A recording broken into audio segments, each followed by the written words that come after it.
नमस्कार दोस्तों, स्वागत है आपका आपके अपने चैनल स्टडी विद एमसीक्यू में।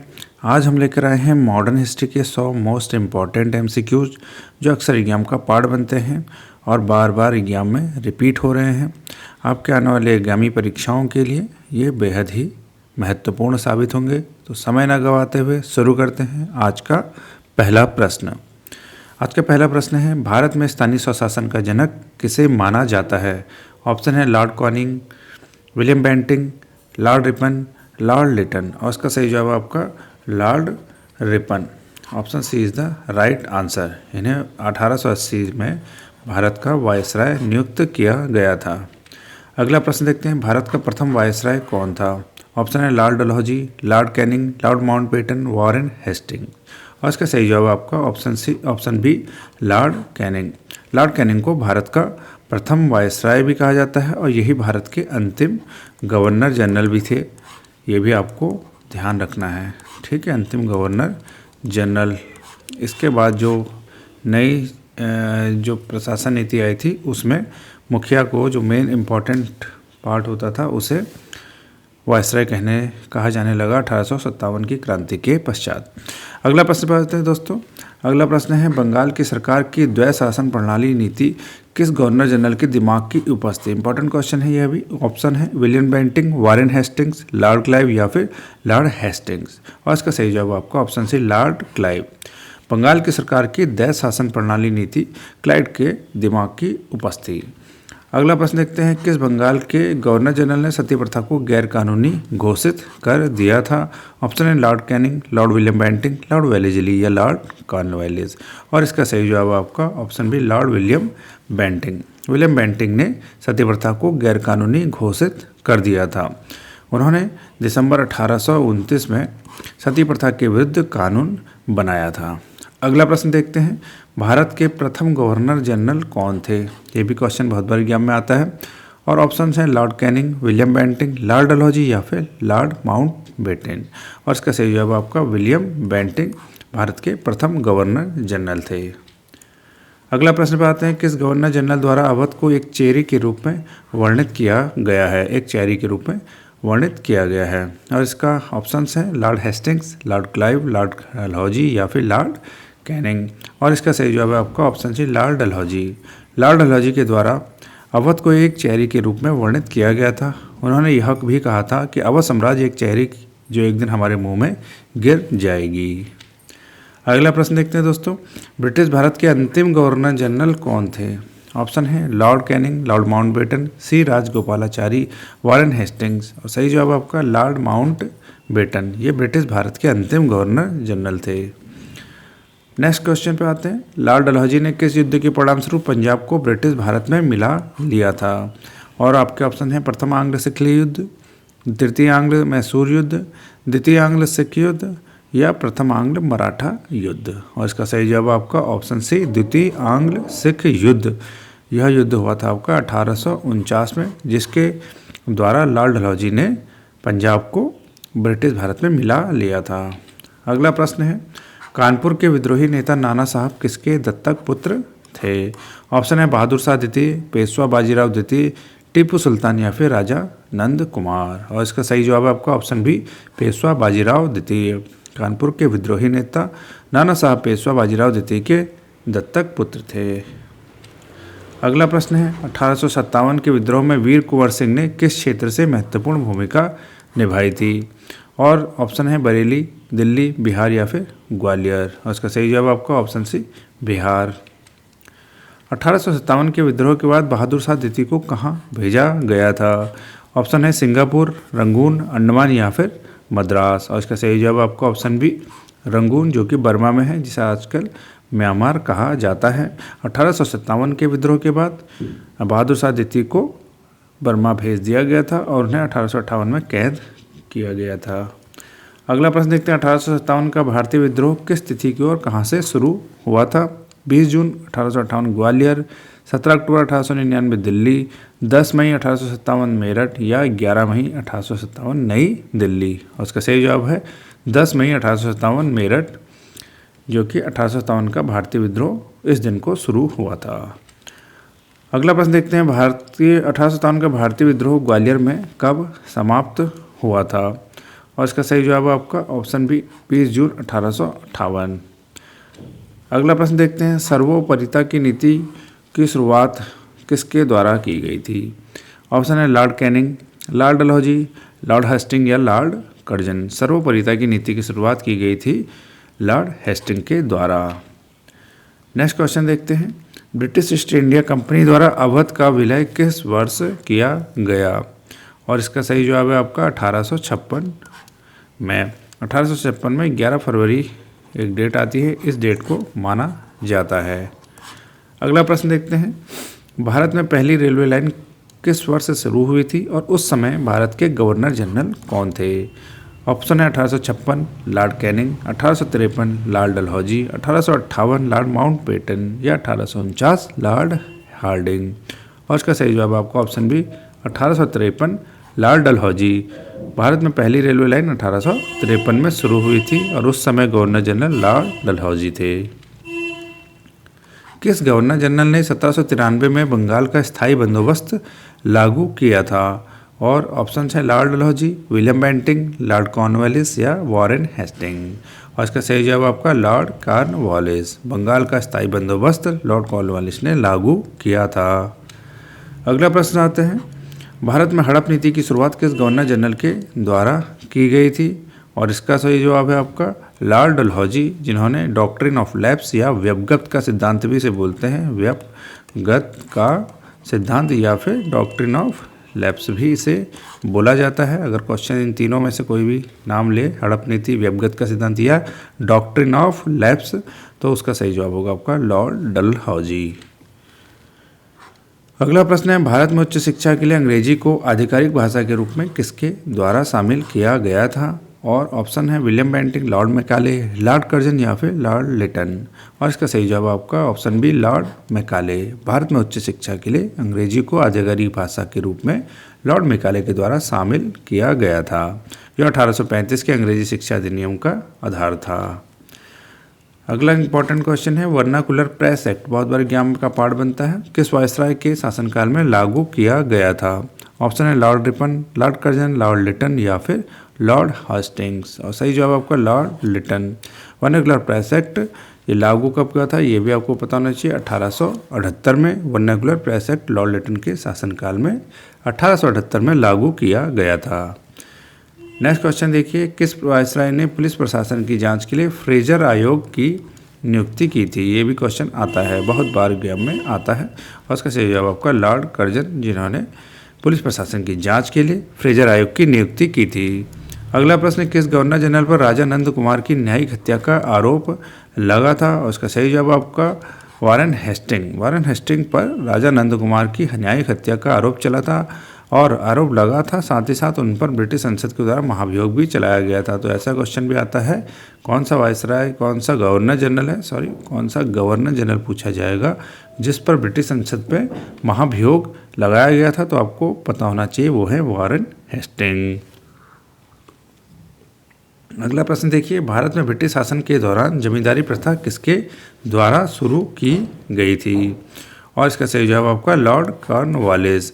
भारत में ब्रिटिश शासन के दौरान जमींदारी प्रथा लॉर्ड कॉर्नवालिस के द्वारा शुरू की गई थी। देखिए दोस्तों, फटाफट अंदाज में हमें 100 क्वेश्चन करने हैं, इसके बाद नेक्स्ट सीरीज आएगी और फिर उसमें भी हम 100 क्वेश्चन करके फटाफट अपना आधुनिक भारत को ख़त्म करेंगे। नेक्स्ट क्वेश्चन पे आते हैं, हड़प नीति के तहत अंग्रेजों द्वारा कब्जा किए जाने वाला पहला राज्य कौन सा था? और इसका सही जवाब है आपका सतारा। हड़प नीति यानी डॉक्ट्रिन ऑफ लैप्स के तहत अंग्रेजों द्वारा कब्जा किए जाने वाला यह पहला राज्य था। वॉरेन हेस्टिंग के समय भारत में कितनी प्रेसिडेंसियाँ थी? और इसका सही जवाब आपका 3। वॉरेन हेस्टिंग के समय भारत में 3 प्रेसिडेंसियाँ थी, जो थी, एक थी आपकी बंगाल, एक थी आपकी मद्रास और एक थी आपका बॉम्बे। नेक्स्ट क्वेश्चन देखिए, महान स्वतंत्रता सेनानी चित्तरंजन दास को किस नाम से जाना जाता था? और इसका सही जवाब आपका ऑप्शन बी देश बंधु। महान स्वतंत्रता सेनानी चित्तरंजन दास जी को देश बंधु के नाम से जाना जाता था। The history of British India, इस कृति के लेखक कौन हैं? और इसका सही जवाब आपका जेम्स मिल। जेम्स मिल के द्वारा इसे लिखा गया है। नेक्स्ट क्वेश्चन, अंग्रेजी शिक्षा अधिनियम किस वर्ष से लागू किया गया था? और इसका सही जवाब है, पीछे भी अभी मैंने पिछले क्वेश्चंस में बताया था, जब लॉर्ड मैकाले आया था तब ये अधिनियम लागू हुआ था। और इसका सही जवाब आपको ऑप्शन भी 1835, जहाँ मैकाले मिनट पर आधारित था। भारत के अंतिम गवर्नर जनरल और प्रथम वायसराय कौन थे? भारत के अंतिम गवर्नर जनरल थे और प्रथम वायसराय थे आपके लॉर्ड कैनिंग। यानी 1858 के विद्रोह के बाद, 1857 के विद्रोह के बाद जब गवर्नर जनरल का पद समाप्त करके वायसराय का पद शुरू किया गया, तो लॉर्ड कैनिंग ही वो व्यक्ति थे जो अंतिम गवर्नर जनरल से प्रथम वायसराय में कन्वर्ट हो गए थे। अगला प्रश्न देखिए, लॉर्ड डलहौजी द्वारा हड़प नीति के तहत झांसी पर कब कब्जा किया गया था? बहुत ही इंपॉर्टेंट क्वेश्चन है, झांसी हिस्ट्री में बहुत ही इंपॉर्टेंट रोल है इसका।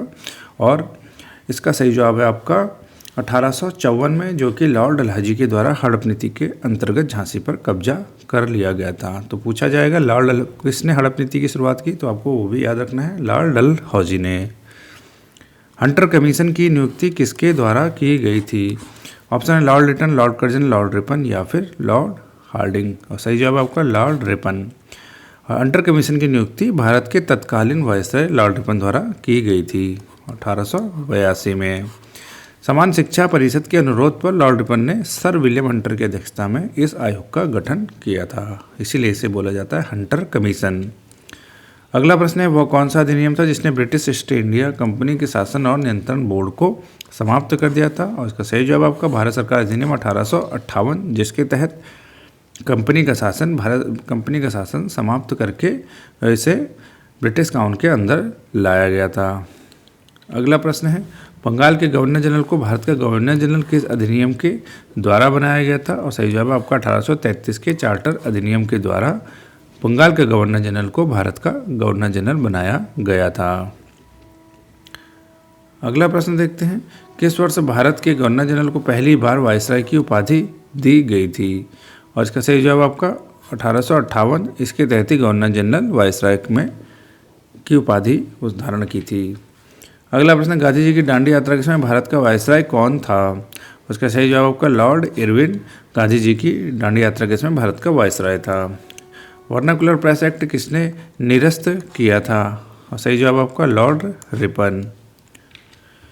1882 का भारतीय शिक्षा आयोग किसके द्वारा नियुक्त किया गया था? और सही जवाब आपका लॉर्ड रिपन, जिसके बारे में अभी हमने बताया था, जिसे हंटर कमीशन भी कहा जाता है। कभी कभी एग्जाम में इस तरीके से भी क्वेश्चन पूछा जाता है। कब बनाया था? 1882 में।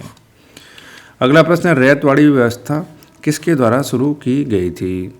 रैयतवाड़ी व्यवस्था शुरू की गई थी आपकी थॉमस मुनरो के द्वारा। अगला प्रश्न है, वर्नाकुलर प्रेस अधिनियम भारत में कब लागू किया गया था? सही जवाब आपका 1878। ब्रिटिश भारत में ईस्ट इंडिया कंपनी का शासन किस अधिनियम के द्वारा समाप्त किया गया? भारत सरकार अधिनियम 1858। कैबिनेट मिशन भारत में कब आया था? और इसका सही जवाब आपका option B 1946। Cabinet mission Bharat में 1946 में आया था। मॉन्टेग्यू चेम्सफोर्ड सुधारों ने प्रांतों में द्वैध शासन की शुरुआत किस अधिनियम के तहत की थी?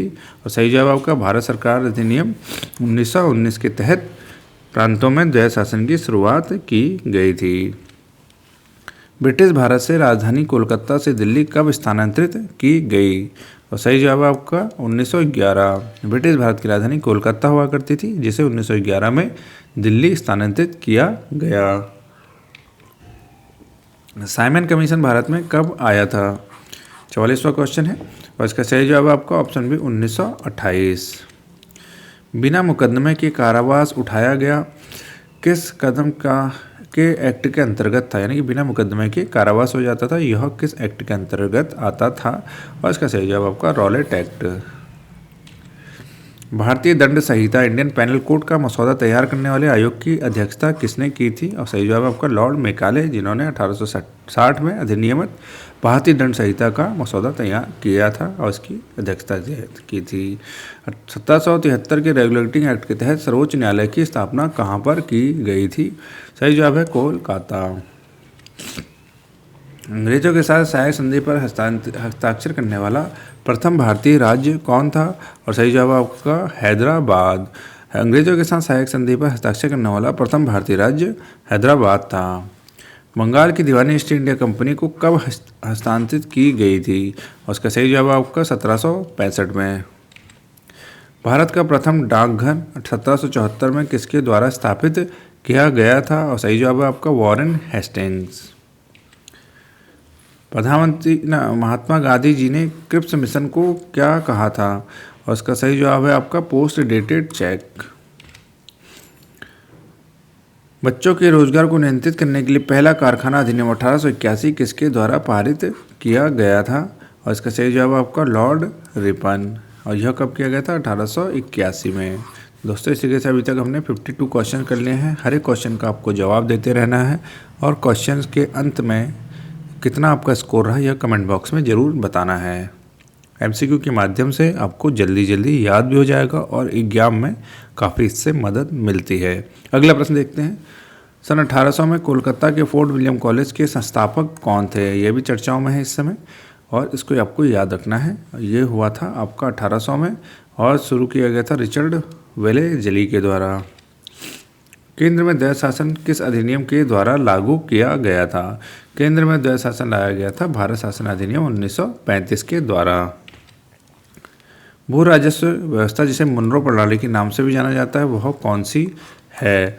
इसका सही जवाब का रैयतवाड़ी व्यवस्था। स्वदेशी आंदोलन की औपचारिक घोषणा 7 अगस्त 1905 को कहाँ की गई थी? इसका सही जवाब का कोलकाता के टाउन हॉल में 7 अगस्त 1905 को स्वदेशी आंदोलन की औपचारिक घोषणा की गई थी। अखिल भारतीय मुस्लिम लीग की स्थापना ढाका में कब हुई थी? और उसका सही जवाब आपका 1906 में। अगला प्रश्न है, भारत माता की अपनी प्रसिद्ध छवि को एक तपस्वी के व्यक्ति के रूप में किसने चित्रित किया था? और इसका सही जवाब है ऑप्शन बी अवनींद्रनाथ टैगोर। भारत माता की तपस्वी छवि को इन्होंने चित्रित किया था और 1905 में इस चित्र को बनाया था। अगला प्रश्न देखिए दोस्तों, लॉर्ड कर्जन ने बंगाल विभाजन की घोषणा कब की थी? और आपके ऑप्शन है 1904, 1905, 1911 या 1912। और सही जवाब आपका ऑप्शन बी 1905। लॉर्ड कर्जन ने बंगाल विभाजन की घोषणा 1905 में की थी। अगला प्रश्न है, लॉर्ड कर्जन ने भारतीय विश्वविद्यालय अधिनियम कब पारित किया था? और इसका सही जवाब है आपका ऑप्शन बी 1904। अगला प्रश्न देखते हैं दोस्तों, बिहार पहली बार बंगाल प्रेसिडेंसी से कब अलग हुआ? और इसका सही जवाब आपका 1912। बिहार पहली बार बंगाल प्रेसिडेंसी से अलग हुआ था 1912 में। नमक सत्याग्रह का संबंध किस आंदोलन से था? और सही जवाब है सविनय अवज्ञा आंदोलन, जो कि हुआ था आपका 1930 में। अगला प्रश्न है, जलियांवाला बाग हत्याकांड जिसे अमृतसर नरसंहार के नाम से भी जाना जाता है वह कब हुआ था? उसका सही जवाब है आपका 13 अप्रैल 1919 को। संपूर्ण भारत में खिलाफत दिवस कब मनाया गया? ऑप्शन है मार्च 1919, 13 अप्रैल 1919, 17 अक्टूबर 1919 या 1920 में। और सही जवाब है आपका ऑप्शन सी 17 अक्टूबर 1919 संपूर्ण भारत में खिलाफत दिवस मनाया गया। भारत छोड़ो आंदोलन के समय खुफिया रेडियो सेवा की शुरुआत किसके द्वारा की गई थी? और इसका सही जवाब है आपका उषा मेहता। भारत छोड़ो आंदोलन के समय खुफिया रेडियो सेवा की शुरुआत उषा मेहता जी के द्वारा की गई। पूना पैक्ट का संबंध किसको प्रतिनिधित्व प्रदान करने से संबंधित था? और उसका सही जवाब आपका दलित वर्गों से। पूना पैक्ट का संबंध दलित वर्गों को प्रतिनिधित्व प्रदान करने से था। यह सितंबर 1932 में गांधी जी और अंबेडकर जी के बीच इसे साइन किया गया था इस पैक्ट को। अगला प्रश्न है, खेड़ा सत्याग्रह की शुरुआत महात्मा गांधी जी ने कब की थी? खेड़ा सत्याग्रह की शुरुआत की गई थी 1918 में और कहाँ की गई थी? गुजरात में। अगला प्रश्न है, रविंद्रनाथ टैगोर जी ने अपनी नाइटहुड की इस उपाधि किस घटना के बाद लौटा दी थी? और उसका सही जवाब आपका जलियांवाला बाग हत्याकांड। रविंद्रनाथ टैगोर जी ने अपनी नाइटहुड की उपाधि इस कांड के बाद लौटा दी थी। स्वतंत्र भारत का प्रथम कानून मंत्री कौन था? और इसका सही जवाब आपका डॉक्टर BR अम्बेडकर स्वतंत्र भारत के प्रथम कानून मंत्री थे। नेक्स्ट क्वेश्चन देखते हैं, बाल गंगाधर तिलक को आधुनिक भारत का निर्माता किसने कहा था? और इसका सही जवाब है आपका, पहले आप ऑप्शन देखिए, नेताजी सुभाष चंद्र बोस, गोपाल कृष्ण गोखले, जवाहरलाल नेहरू और वैलेंटाइन सिरोल। इसमें ऑप्शन जो है गलत दे दिए गए हैं। इसमें ऑप्शन आएगा आपका महात्मा गांधी जी। ठीक है, महात्मा गांधी जी ने ठीक है, ऑप्शन डी ई मान लीजिए इसे। ठीक है, महात्मा गांधी जी ने बाल गंगाधर तिलक को आधुनिक भारत का निर्माता कहा था। गांधी जी ने उन्हें यह श्रद्धांजलि देते हुए उन्हें यह उपाधि दी थी जो भारतीय राष्ट्रीय जागृति में उनके मूलभूत योगदान को दर्शाती है। ठीक है, अच्छा एक चीज़ और है इसमें, जवाहरलाल नेहरू जी ने भी कुछ बोला था इन्हें। जवाहरलाल नेहरू जी ने बाल गंगाधर तिलक को भारतीय क्रांति का जनक बोला था, ये आपको याद रखना है। जवाहरलाल नेहरू जी ने बोला था इन्हें भारतीय क्रांति का जनक। जबकि एक ये इम्पॉर्टेंट है, ये भी वैलेंटाइन सिरोले, इसने क्या बोला था, इसने इन्हें भारतीय अशांति का जनक बोला था। ये भी क्वेश्चन बहुत बार पूछा जाता है, ये ब्रिटिश पत्रकार था। अगला प्रश्न है, महात्मा गांधी जी को 1944 में राष्ट्रपिता की उपाधि किसने दी थी? उसका सही जवाब है आपका सुभाष चंद्र बोस। महात्मा गांधी जी को 1944 में सुभाष चंद्र बोस जी ने राष्ट्रपिता की उपाधि दी थी। उन्होंने जब सिंगापुर से एक रेडियो संबोधन किया था तब उन्होंने महात्मा गांधी जी को इस नाम से पुकारा था। तो अगला प्रश्न देखते हैं, महात्मा गांधी जी के राजनीतिक गुरु कौन थे? बहुत बार क्वेश्चन एग्जाम का पार्ट बना है और इसका सही जवाब है आपको option number A Gopal Krishna Gokhale. Mahatma Gandhi ji के राजनीतिक गुरु गोपाल कृष्ण गोखले थे। वह एक भारतीय राजनेता, समाज सुधारक और भारतीय स्वतंत्रता आंदोलन के ये प्रमुख व्यक्ति थे। गांधी जी 1915 में भारत लौटे, तब गांधी जी का मार्गदर्शन किया था गोपाल कृष्ण गोखले जी ने। गोखले जी ने 1905 में एक सोसाइटी का भी स्थापना की थी जिसे सर्वेंट्स ऑफ इंडिया सोसाइटी कहते हैं। अगला प्रश्न देखते हैं, चंपारण कृषि अधिनियम कब पारित किया गया था? ये इंपॉर्टेंट क्वेश्चन है। ये भी आपके ऑप्शन 1917, 1918, 1919 या 1920। उसका सही जवाब आपका ऑप्शन भी 1918। यह विधेयक बिहार के चंपारण जिले के किसानों के शोषण को समाप्त करने के लिए ब्रिटिश सरकार द्वारा पारित किया गया था, जिन्हें अपनी ज़मीन के एक हिस्से पर नील की खेती करने के लिए मजबूर किया जाता था। अच्छा एक चीज़ याद रखना है कि यह कानून जो है 1918 में पारित हुआ है, लेकिन जब पूछा जाएगा आपसे कि चंपारण सत्याग्रह, ठीक है, अगर ये पूछा जाए कि ये कब हुआ तो ये आपको याद रखना है ये 1917 में हुआ था। ठीक है, जब कानून पारित हुआ तो यह अधिनियम बन गया था चंपारण कृषि अधिनियम 1918। अगला प्रश्न देखते हैं, असहयोग आंदोलन के दौरान ब्रिटिश भारत के वायसराय कौन थे? असहयोग आंदोलन के दौरान ब्रिटिश भारत के वायसराय कौन थे? और इसका सही जवाब आपका लॉर्ड चेम्सफोर्ड थे। इन्होंने कब से कब तक काम किया? 1916 से 1921 तक वायसराय के रूप में भारत में अपनी कार्य किया था। और 1920 में ही क्या हुआ था आपका असहयोग आंदोलन। ठीक है, और असहयोग आंदोलन की शुरुआत किसने की थी पूछा जाएगा तो आपको पता होना चाहिए, महात्मा गांधी जी ने। अगला प्रश्न है, भारत छोड़ो आंदोलन के दौरान भारतीय ध्वज किसने फहराया था? और इसका सही जवाब आपका ऑप्शन डी अरुणा आसफ अली। 9 अगस्त 1942 को भारत छोड़ो आंदोलन के दौरान 1942 में हुआ था आपका भारत छोड़ो आंदोलन, और 9 अगस्त से शुरुआत हुआ था। और तो मुंबई के ग्वालियर टैंक मैदान जो है वहाँ पर अरुणा आसफ अली जी ने भारतीय ध्वज फहराया था। अगला प्रश्न है, हरिजन सेवक संघ की स्थापना किस समझौते के परिणाम स्वरूप हुई थी? और उसका सही जवाब आपका ऑप्शन बी पूना समझौते, जो हुआ था महात्मा गांधी जी और डॉक्टर BR अम्बेडकर के बीच में। 1857 के विद्रोह के दौरान भारत का गवर्नर जनरल कौन था? ये भी मोस्ट इंपॉर्टेंट क्वेश्चन है, बहुत बार एग्जाम में पूछा ही जाता है। और इसका सही जवाब आपका लॉर्ड कैनिंग 1857 के विद्रोह के दौरान भारत का गवर्नर जनरल था। फैजाबाद के प्रमुख नेता मौलवी अहमद उल्ला शाह का लोकप्रिय नाम क्या था? ऑप्शन है राष्ट्रपिता, लौह पुरुष, बंगाल केसरी या डंका शाह। उसका जवाब है आपका ऑप्शन डी डंका शाह। 1857 के विद्रोह के दिनों में मौलवी अहमद उल्ला शाह को डंका शाह के लोकप्रिय नाम से जाना जाता था। इसके अलावा उन्हें मौलवी या नक्कर शाह भी बोला जाता था। वह कौन सा गवर्नर जनरल था जो ठगी के उन्मूलन से मुख्य रूप से संबंधित था? सही जवाब आपका लॉर्ड विलियम बेंटिंग। यही सती प्रथा के उन्मूलन से भी संबंधित था और साथ ही साथ ठगी के उन्मूलन से भी।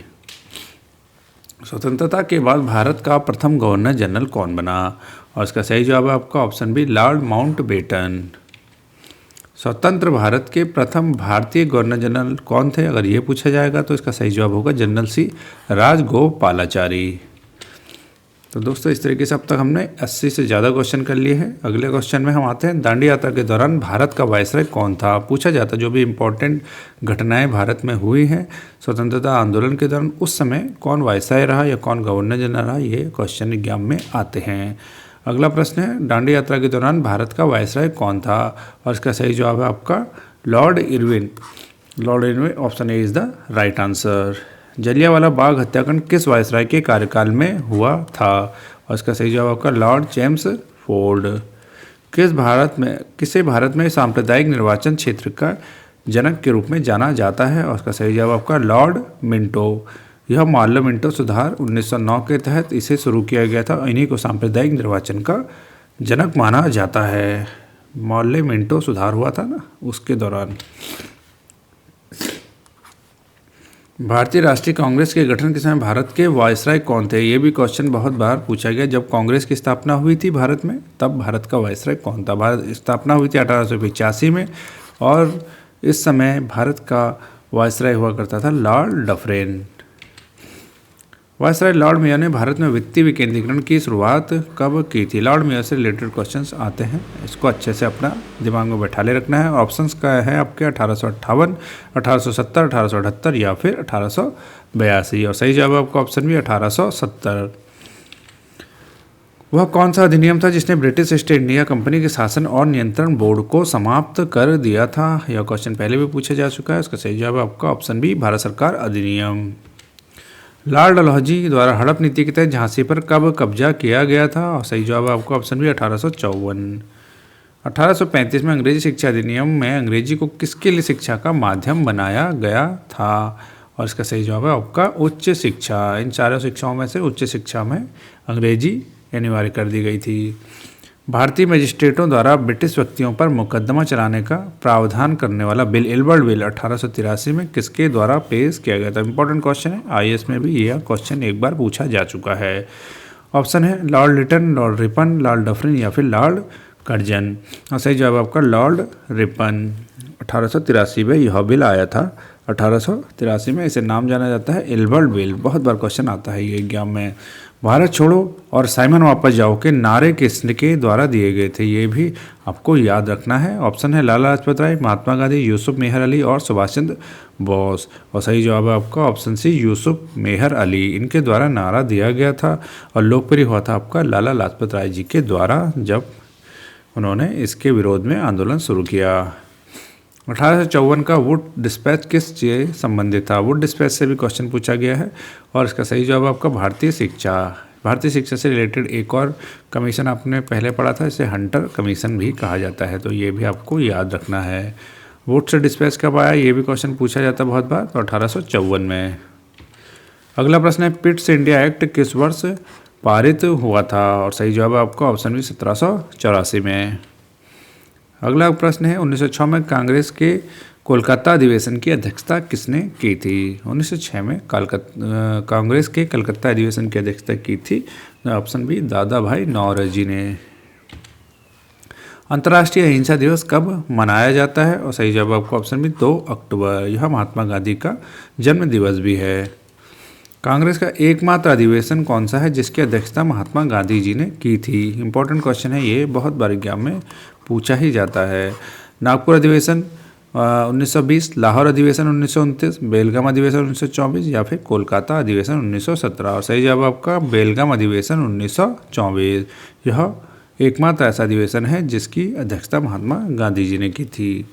गांधी इरविन समझौते पर कब हस्ताक्षर किए गए। आपके ऑप्शन है 24 सितंबर 1932, 8 अगस्त 1942, 5 मार्च 1931 या 9 जनवरी 1915। सही जवाब है आपका 5 मार्च 1931। महात्मा गांधी भारत कब वापस आए थे, और इसका सही जवाब आपका ऑप्शन है 1915 वे आए थे 9 जनवरी को। इसी के उपलक्ष्य में प्रवासी भारतीय दिवस भी भारत में मनाया जाता है। 1919 में गांधी जी ने सत्याग्रह की शुरुआत किसके खिलाफ की थी। कौन सा आंदोलन था या किस ऐसे एक्ट था जिसके विरुद्ध उन्होंने सत्याग्रह की शुरुआत 1919 में की थी। सही जवाब है रॉलेट एक्ट। खिलाफत समिति का गठन कब हुआ था, मुंबई में, और इसका सही जवाब आपका मार्च 1919। तो दोस्तों इस तरीके से हमने 100 मोस्ट इम्पॉर्टेंट MCQ वो भी मॉडर्न हिस्ट्री के आज समाप्त किए हैं। अभी अगली सीरीज इसमें आएगी बहुत ही जल्द, तब तक आप पढ़ते रहिए, ठीक है, और अपना ध्यान रखिए, अच्छे से पढ़ाई करिए। हर एक MCQ की जो सीरीज आई उसे अटैम्प्ट करिए, लास्ट में अपना स्कोर ज़रूर चेक करिए, इससे आपकी तैयारी का पता आपको चलता है, एग्जाम में आपको काफ़ी हेल्प मिलेगी। तो तब तक के लिए दोस्तों धन्यवाद, नमस्कार, जय हिंद।